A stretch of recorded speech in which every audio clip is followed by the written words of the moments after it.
De t'entraîner tranquillement à la maison, choisir toi-même tes propres variations, c'est maintenant hyper facile à faire. Pour ça, offre-toi mon livre Alex Levent. Dans l'onglet entraînement, j'ai créé plein de variations possibles. Et ça, tu pourras les choisir toi-même à la maison, donc créer ton propre entraînement. Rien de plus simple, offre-toi mon livre Alex Levent et télécharge bien mon application pour avoir ce pouvoir de créer ta propre séance. Bon visionnage. Mais ça y est, Gilles. Salut. Je suis avec mon ami Damien, médecin spécialiste en micronutrition. Et ensemble, on va parler des erreurs du jeûne intermittent. Les 5 erreurs. Voilà, 5 erreurs.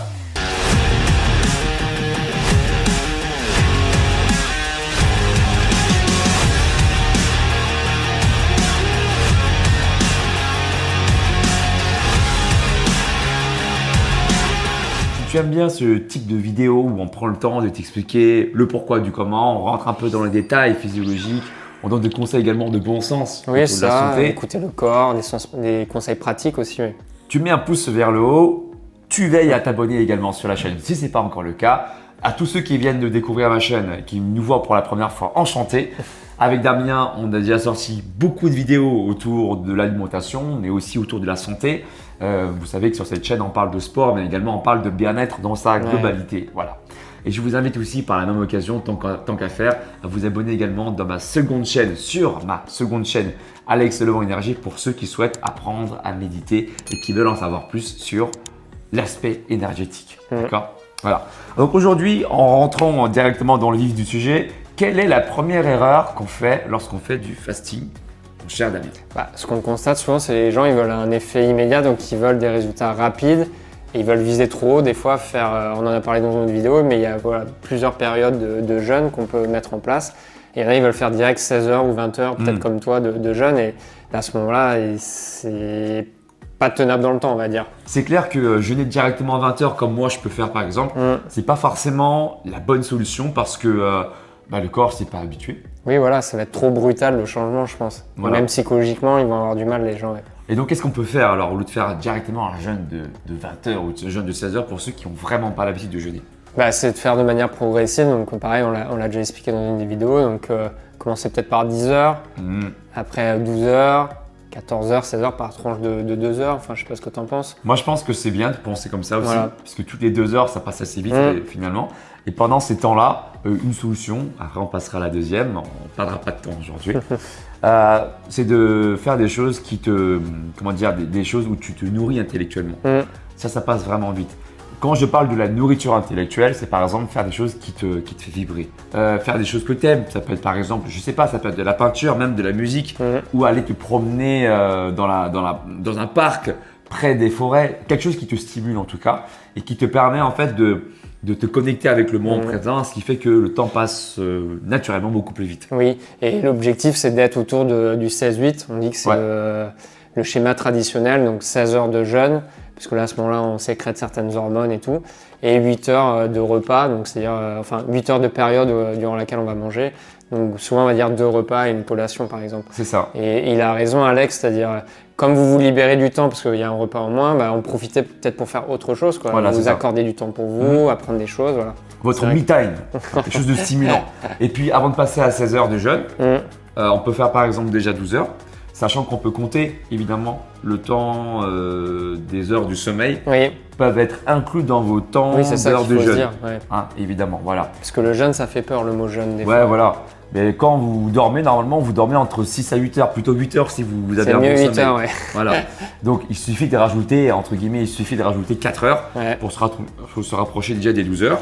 Et avant de passer directement à l'étape des 16 heures, pourquoi pas, par exemple, inclure 2 heures après les 12 heures de jeûne, donc à 14 heures, éventuellement un jus de légumes par exemple. Oui, c'est ça, pour essayer de tenir un peu plus longtemps. J'ai bien dit un jus de légumes et pas un jus de fruits. Un jus de légumes parce que ça contient très peu de calories. Ça peu de sucre aussi. Peu de sucre, des antioxydants, des micronutriments, vitamines, minéraux, oligo-éléments que vous pouvez faire vous-même avec une centrifugeuse. Ou alors vous allez acheter dans une boutique bio des jus de légumes tout prêts. Oui, voilà. Et petite précision aussi, quand on dit mise en place trop rapide, c'est la vision sur le court terme. Il y a des gens qui vont se dire ouais, je vais faire un jeûne, je sais pas, pendant 15 jours, enfin voilà.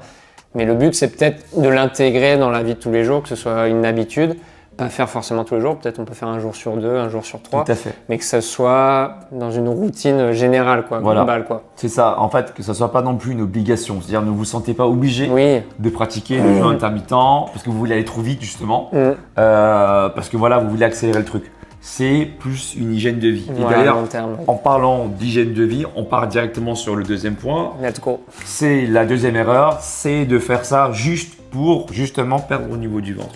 Ouais. Alors autant ça marche parce qu'on a déjà sorti une vidéo très complète, hein, dense en information mais très complète aussi. Suivez bien, oui. Ah, donc elle se trouvera dans la description de ma vidéo, cette vidéo-là. On explique de manière physiologique ce qui se passe dans ton corps après 10 heures, après 12 heures, 16 heures, après 20 heures. Donc sur les 4 étapes du temps de jeûne. Donc je t'invite à la regarder, pouce en haut aussi en même temps, au passage. Et donc de jeûner juste pour ça. D'accord? Autant ça marche, mais autant je trouve que c'est important de rajouter une autre raison, je dirais encore plus stimulante, mais je dirais encore plus se rapprochant d'un bien-être global. Oui, c'est Par ça. exemple, tu vois, par exemple, le contexte s'apprête aujourd'hui à ressentir de l'anxiété, Mm. cette peur. D'accord, on sait tous de quoi je parle. Donc, quand vous pratiquez le jeûne intermittent, vous sécrétez pas que des hormones amincissantes. Oui. Est-ce que tu peux nous en dire un peu plus? Bah, en fait, au bout de, on va dire, 16 heures, on va commencer à sécréter la sérotonine. Donc la sérotonine est sécrétée aussi par les intestins, principalement d'ailleurs.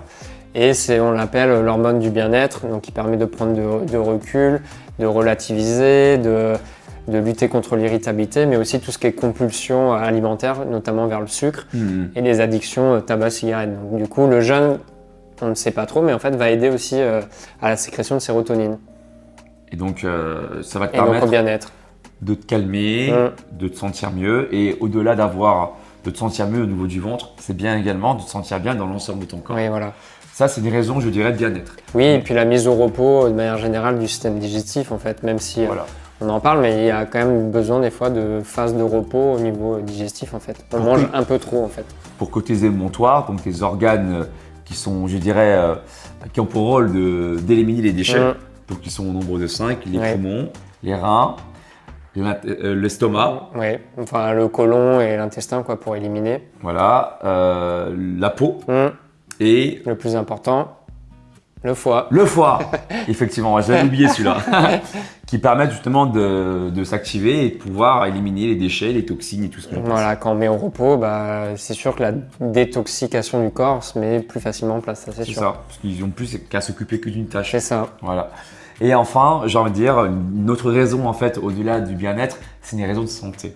Et je dirais que ça concernerait beaucoup de personnes.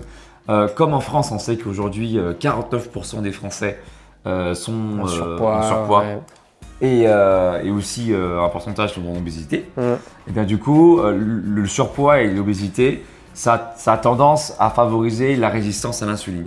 Oui, c'est ça. Et puis même tout ce qui est apparition de maladies cardiovasculaires, donc problèmes cardiaques ou diabète de type 2 aussi, cholestérol, enfin c'est un ensemble en fait. Et donc quand on pratique le jeûne intermittent, c'est aussi, ça a été démontré également efficace pour les personnes, je dirais, prédiabétiques.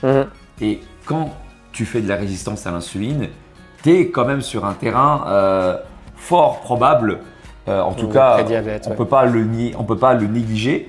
Si vous avez un prédiabète, vous pouvez vous prendre en charge, voilà, en tout prenant seul. soin de vous, en faisant un jeûne intermittent, en vous alimentant bien. Par contre, si vous avez du diabète, là par contre ça nécessite. Bah, comme le diabète de type 2 par exemple, c'est sous traitement, ou le type 1 c'est encore pire, c'est sous insuline, ouais, faut plutôt un suivi médical idéalement quoi. Ou adapter les doses, mais tout seul je sais pas si c'est possible, donc il vaut mieux être encadré.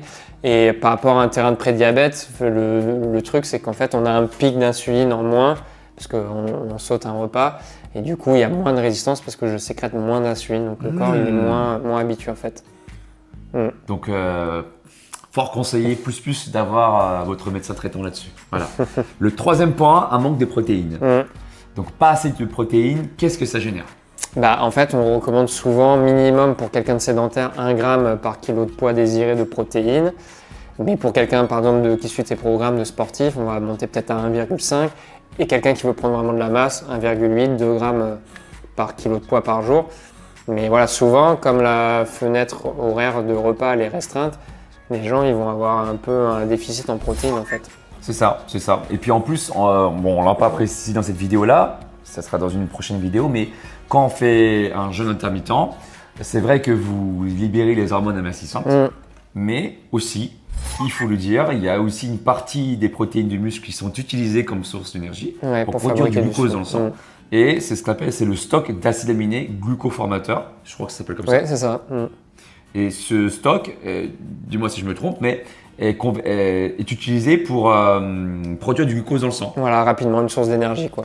Donc quelque part, j'ai envie de vous dire, oui, vous perdez un peu de protéines de muscle, mais rassurez-vous, il y a pendant le jeûne intermittent, vous produisez également des hormones qui vont compenser cette perte, voire même, vous pouvez même en bénéficier si vous mangez correctement des protéines lorsque vous allez couper votre jeûne. Vous allez avoir une hausse de testostérone, d'hormones de croissance, qui fait que vous allez maintenir votre masse musculaire, voire même peut-être en gagner, à condition que les conditions soient en votre faveur. Ça veut dire que vous ayez une bonne hygiène, le repos soit optimal pour que la baisse du cortisol soit à son niveau le plus bas quand vous êtes au repos. Et du coup, que vous ayez un bon apport en alimentation, ratio, macronutriments, micronutriments. Oui, c'est ça, parce que là, on a dit que protéines, mais juste pour continuer sur les protéines, c'est vrai que des fois, on va être obligé d'utiliser peut-être un complément alimentaire, comme les produits que tu nous présentes souvent, parce que dans 100 grammes, 150 grammes de viande ou de poisson, on va être à 25 grammes, on va dire, en moyenne de protéines, et des fois, c'est pas suffisant pour compenser, en fait. On n'a pas tous l'appétit d'ogre que j'ai. D'accord. Et donc pour ceux qui ont, je dirais, une petite bouche, et ben oui, effectivement, ça peut être intéressant de compléter vos apports en protéines, surtout pour les sportifs qui veulent maintenir la masse musculaire, voire même en gagner. D'accord. N'ayez pas peur de cette perte de protéines de muscle. Vous pouvez la compenser très facilement déjà naturellement avec l'hormone de croissance et la testostérone qui augmente parallèlement, mais aussi par vos apports nutritionnels en veillant à avoir un taux de ratio de protéines de 1,8 g par kilo de corps. Et pour ceux qui n'arrivent pas à atteindre ce taux, très facile, vous prenez des compléments alimentaires. Nous, on vous conseille la Whey Harder de chez Fitness Boutique parce que c'est une whey de très bonne qualité. Elle est dite native d'origine, donc directement du lait. Voilà, elle n'est pas dénaturée. Fromagère, ce sont des protéines dénaturées, donc de moindre qualité, native, c'est pur entre guillemets, quoi. Et de par les processus de fabrication, eh bien, le traitement est à froid et donc du coup, les vitamines, les minéraux et même surtout l'acide aminé, les protéines sont préservées. Oui, et puis au sein en fait, de cette protéine, il y a une forte concentration d'isolate. Et l'isolate, on dit que c'est une des meilleures formes de protéines à prendre en complément, quoi. Qui s'assimile vite, qui se digère bien. Et voilà, donc c'est vrai qu'une portion de 30 grammes qu'on va rajouter peut-être dans l'alimentation sous forme de shaker, ça apporte 25 grammes de protéines, donc c'est un bon ratio, quoi, pour compenser, quoi. Donc faites-vous plaisir, vous avez aussi en plus, là juste en dessous affiché ici mon code promo LEVENT10, profitez-en. À partir de 25 € d'achat, les frais de port sont offerts et en plus 10% de réduction sur tous les produits de la gamme Fitness Boutique. Donc faites-vous un vrai kiff. Le quatrième point… Et juste, je voulais faire une précision sur le point qu'on vient d'évoquer. C'est par rapport aussi aux carences. Donc, peut-être qu'on peut aussi être carencé en vitamines et autres. Et des fois, ça peut être intéressant de prendre des multivitamines. Je ne sais pas si sur le site aussi, il y en a peut-être proposés. Voilà, regardez, il doit y avoir des mélanges de multivitamines. Et ça permet aussi d'optimiser un petit peu les effets, quoi. Carrément. D'éviter d'être carencé, si vous avez peur d'être carencé, de prendre un complément de vitamines, ça peut être toujours bénéfique, quoi. D'ailleurs, je l'ai testé suite à tes conseils. La vitamine D, le magnésium, le zinc. Et franchement, pendant le jeûne, je me suis senti vachement bien. Ouais, ça aide. Un gain d'énergie. Donc vraiment, faites-vous plaisir. Encore une fois, tous les liens, tous les produits se trouvent sur Fitness Boutique. Vous pouvez les trouver, ces multivitamines. Avec mon code promo LEVENT10. Le quatrième point, une alimentation déséquilibrée. Ça, c'est l'erreur de beaucoup de personnes quand ils jeûnent. En fait, quand ils cassent le jeûne, ils veulent manger un peu n'importe quoi parce qu'ils disent comme je jeûne, je peux faire un peu ce que je veux. Mon corps, de toute façon, il va corriger tout ça. Mais en vrai, quand on regarde en détail, c'est pas l'idéal, quoi. C'est souvent, ils s'orientent vers la malbouffe. C'est ça. Prétextant qu'ils ont jeûné. Alors, du coup, ils ont le droit à tout. Alors, non. Il faut aussi veiller à avoir une bonne alimentation. Je dis pas de temps en temps, ça fait plaisir d'avoir un bon burger, des bonnes pizzas, voilà, ça fait plaisir. Mais c'est bien aussi de pouvoir faire en sorte que la cuisine soit faite maison. Après, si vous faites vos hamburgers maison chez vous, j'ai envie de vous dire, ça passe aussi. Après, voilà, faut veiller à faire du sport, l'alimentation, etc. Mais pas faire n'importe quoi, effectivement, après avoir jeûner un certain temps. Ou des fois, ça va être en trop grosse quantité. Les gens, ils ont trop faim, ils vont se jeter sur… du coup, ils vont pas être en pleine conscience de ce qu'ils vont manger. Ils vont être plus dans une forme de boulimie où ils vont essayer de manger en grosse quantité pour compenser. Mais il faut essayer de gérer ça par contre. Ouais. D'ailleurs, une solution que j'ai moi-même expérimentée, c'est la technique de l'apéro. Alors, la technique de l'apéro, 0 calories. Tu sais c'est quoi? Non. En apéro, tu fais de la cohérence cardiaque. Ah oui, pour avant de manger, ouais, pour prendre conscience. Ouais. Ouais. Et la cohérence cardiaque, donc pour ceux qui ne savent pas du tout ce que c'est une technique qui est mise en place par, alors, je ne sais plus qui, mais c'est un ostéopathe du coup vachement fort. La cohérence cardiaque, c'est une technique de respiration lente et profonde. Alors il y a plusieurs styles, plusieurs manières de respirer. La plus classique, c'est la 5-5. 5 secondes d'inspiration, 5 secondes d'expiration. Sachant que plus l'expiration elle est prolongée, plus tu vas activer ce qu'on appelle ton nerf vague, qui est un composant, ce nerf vague du système parasympathique. C'est ça, ouais. Donc le système qui va un peu relaxer, c'est-à-dire on va ralentir la fréquence respiratoire, la fréquence cardiaque, on va diminuer le taux de cortisol, qui est l'hormone du stress, ça c'est éprouvé par de nombreuses études. D'ailleurs, la Fédération française de cardiologie le conseille aussi pour baisser tout ce qui est problème de tension et de tachycardie, donc de palpitation.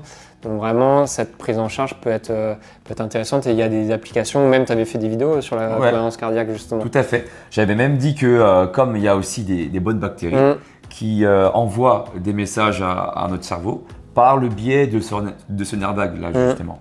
Et si ce nerf vague là n'est pas activé, notamment tu peux l'activer grâce à la cohérence cardiaque, si ce nerf vague n'est pas activé, bah forcément tu ne peux pas envoyer de message et donc la satiété ne peut pas être bien ressentie.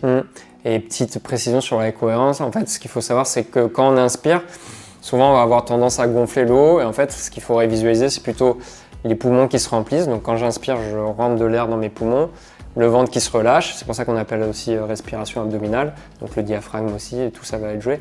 Et quand j'expire, j'expulse l'air et comme tu as dit, il faut que ce soit un peu plus long cette phase-là pour essayer vraiment d'activer le nerf sympathique. Et on dit aussi que ça amasse un peu les surrénales, donc baisse du taux de cortisol. Voilà. En fait, c'est aussi mécanique aussi, il y a une action mécanique. C'est ça prend 5 minutes, c'est pas long. Voilà, c'est bénéfice, ton apéro, 0 calories. Donc ça, c'est à faire, c'est une technique qui marche très très bien. Et puis tu sauras mieux gérer ta satiété. Enfin, la dernière erreur, c'est peut-être de sauter ton petit déjeuner. Est-ce que tu peux nous en dire un peu plus? En fait, ce qu'il faut voir, c'est souvent le jeûne intermittent, on va dire oui, il faut conserver le repas du soir qui est un repas social et sauter le repas du matin parce que là, on va devenir vigilant et tout. Et je pense, sur toi, ça marche bien. Je sais pas, le matin, toi, tu ne manges pas le matin, c'est ça? C'est ça. Donc, comment tu te sens? Moi, perso, je me sens en pleine forme. J'ai la pêche. Comme tu as pu le voir, je fais des Il me réveille le matin, il est au taquet. Des Tenki Hajashi Morio, donc du sport à tout va. Donc moi perso, ça me va. Ouais. Voilà, ça me va. Maintenant, je sais aussi que pour ceux qui pratiquent le jeûne intermittent, par exemple, qui sautent le repas du matin, mais que les effets ne sont pas bénéfiques pour eux, c'est-à-dire, je ne parle pas d'une question de 1 ou 2 jours. Là. Oui. On parle d'une question de plusieurs semaines. Quand ça a été mis en place pendant un mois. Semaines. Ou à 1 mois et demi par exemple, d'accord? Et qu'on voit que la fatigue elle est toujours là et que voilà. La perte de poids ça décolle pas. La perte de poids, deuxième critère très important, la perte de poids ne s'enclenche pas. Les envies de sucre. Les envies de sucre et tous les bénéfices qu'on vous met en avant sur le fasting ne se voient pas chez vous. Alors peut-être qu'il serait du coup intéressant de changer votre mode de fasting. C'est ça, au bout d'un moment, faut écouter son corps. Et toi, en fait, ce qu'on a dit dans notre vidéo, c'est à jeun, on va commencer à sécréter dopamine, noradrénaline et adrénaline. Donc, on est un peu en mode vigilant et tout. Mais il y a des gens, ça va pas fonctionner. Donc, du coup, à ce moment-là, nous, on va suivre ce qui s'appelle la chrononutrition. Et en fait, on voit que le corps, il a besoin de protéines le matin, donc de manger des protéines le matin, pour produire en fait ces catécholamines, donc dopamine, noradrénaline et adrénaline. Donc ça, faut dire qu'on n'est pas tous égaux à la production d'hormones. C'est ça. Et donc du coup, c'est de manger protéines animales ou végétales le matin, mais au moins 20-25 grammes. Et après, comme on a dit, si on n'arrive pas dans l'alimentation à prendre, on prend sous forme de compléments alimentaires ou il y a des recettes hyper protéinées qu'on vous fera un jour peut-être. Voilà, 25 grammes de protéines, il faut dire que c'est un bon steak quand même. Donc si vous n'avez pas d'appétit le matin, vous pouvez prendre un œuf. Un œuf, il faut savoir que c'est environ, en fonction de la taille de votre œuf, c'est 7-8 grammes de protéines. Voilà. Donc imaginez bien que pour avoir 25 grammes, vous tapez 4 œufs. Donc vous pouvez, très bien, si vous y arrivez, tant mieux. Non mais oui, toujours dans le cadre, en fait, on n'a pas détaillé, mais dopamine, donc c'est pour être motivé, pour démarrer des projets, c'est l'hormone du plaisir. Noradrénaline, on dit que c'est l'accélérateur, c'est pour continuer sur sa lancée et ça aide à l'apprentissage, à la vigilance, donc c'est vrai que c'est des hormones importantes. Et dernière que j'ai oublié de citer, c'est aussi la sérotonine, enfin on en a dit tout à l'heure, mais voilà, qui va réguler aussi l'appétit. Et toujours dans la chrononutrition, en fait, du coup, on dit donc de manger le matin, le midi, une collation à 16h et de jeûner justement le soir. Parce qu'on dit qu'en fait les hormones de la digestion en fait diminuent en fin de journée et du coup on essaie de pas trop restimuler en fait ce système-là. Donc voilà, donc il y a 2 écoles, en fait c'est à vous de tester selon vos ressentis en fait. C'est une question d'optimisation et en fait c'est à chacun de pouvoir tester les 2 techniques parce que du coup ça va dépendre déjà de vous, de votre capacité à produire des hormones à jeun, etc., de vos sensations, donc ça nécessite, mais les 2 écoles sont justes en fait. Les 2 écoles sont justes, ça dépend juste simplement de vous. Et il s'agit de tester qu'est-ce qui pourrait être le mieux pour vous. Donc, est-ce que, et puis les avantages aussi, ils sont présents aussi dans les 2 cas. Les avantages également, le soir, c'est un repas social. Le matin, c'est peut-être un petit déjeuner qui est bon pour vous aussi si vous ne déclenchez pas la perte de poids. Donc à vous de tester les différentes écoles. Citez juste il y a quelques secondes. Voilà. Si tu veux aller plus loin, je peux te coacher également, te proposer ton plan sportif et ton plan alimentaire sur 3 mois. Ça se passe sur mon site alexlevent.com et pour ceux et celles qui désirent se muscler de manière indépendante, j'ai aussi créé 2 e-books, pectoraux visibles en 90 jours, abdos visibles en 90 jours et aussi un e-book sur le jeûne intermittent. Tout est dans la description de ma vidéo. Et pour ceux qui désirent aussi s'entraîner à la maison sans se donner d'excuses, téléchargez gratuitement mon application Alex Levent sur Google Store ou App Store. Il y a plus de 400 exercices expliqués pour que vous ne fassiez pas les erreurs. Et j'ai même créé une version pro où là-dedans, j'ai créé 15 programmes médiatifs pour ressembler à nos héros préférés. Quand je dis nous, c'est Damien aussi, lui qui est médecin, mais qui adore tout comme moi aussi. D'ailleurs, je dis pas mais, il n'y a pas d'opposition. C'est notre génération, on aime il tout. adore Dragon Ball Z aussi. Et on adore ça et on kiffe ça et on te fait partager nos passions. Pour ressembler à Goku, le corps de Goku, pour avoir les abdos de Majin Vegeta, pour avoir les pecs de Broly, fais-toi plaisir, c'est Google Store ou App Store. Dis-nous également dans la barre des commentaires si tu veux qu'on traite des sujets qui pourraient te faire plaisir. Le pouce en haut, si ce n'est pas encore fait. Abonne-toi sur la chaîne. Non, j'ai pas la carrure de Bruno encore. J'aimerais bien, ouais. Faut que je me rase un peu la tête et... Damien et moi, on te dit à tout bientôt. Salut.